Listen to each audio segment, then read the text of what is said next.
How to create predefined annotations or labels. Under the Annotate drop-down, there is a choice for labeling your pictures. If you choose that, you can see where you have a box where you can type in a label, and you can click the OK button and it will pop it right onto a picture. You can type in anything that you would like that label to say, describing a type of surgery or anything like that.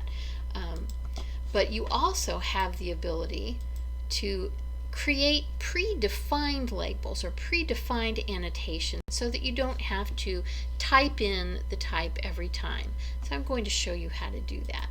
Let's minimize our program, and on your desktop, right-click the desktop. It will open up this box. You can choose New, and you want to choose a text document.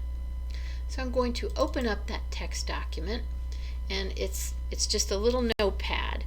So I'm going to type in my labels. I'm going to type in before, and then I'm going to hit return. I'm going to type in after and return.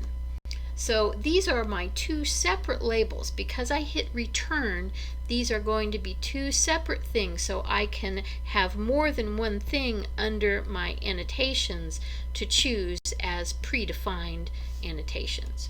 So let's close this text box. I'm going to save my changes, and I'm going to rename this text document. And you need to name it ANOTATE. That's the name that it needs to be for the program to recognize it. So now I'm going to go to my Uniplast folder. So I'm going to open up File Explorer and go to my C drive. The Uniplast folder should be sitting directly on the C drive.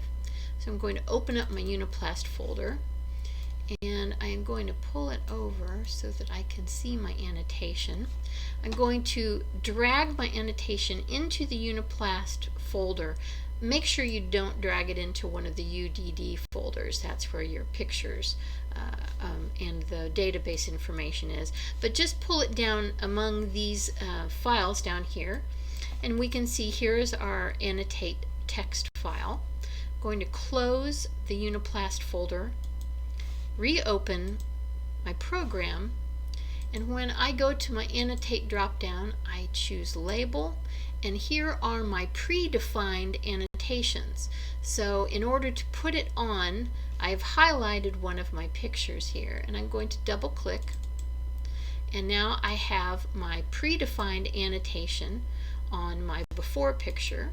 I can go highlight my after picture, go back to Label, and double-click my after. I can drag that annotation around so it's sitting right where I want it to. When you close the box, close your picture, it will ask you if you want to save it, and if you do, you can say yes, and it will keep it permanently on that picture, and you can save it to your patient folder, and when you print it from the print launcher, it will appear on the picture.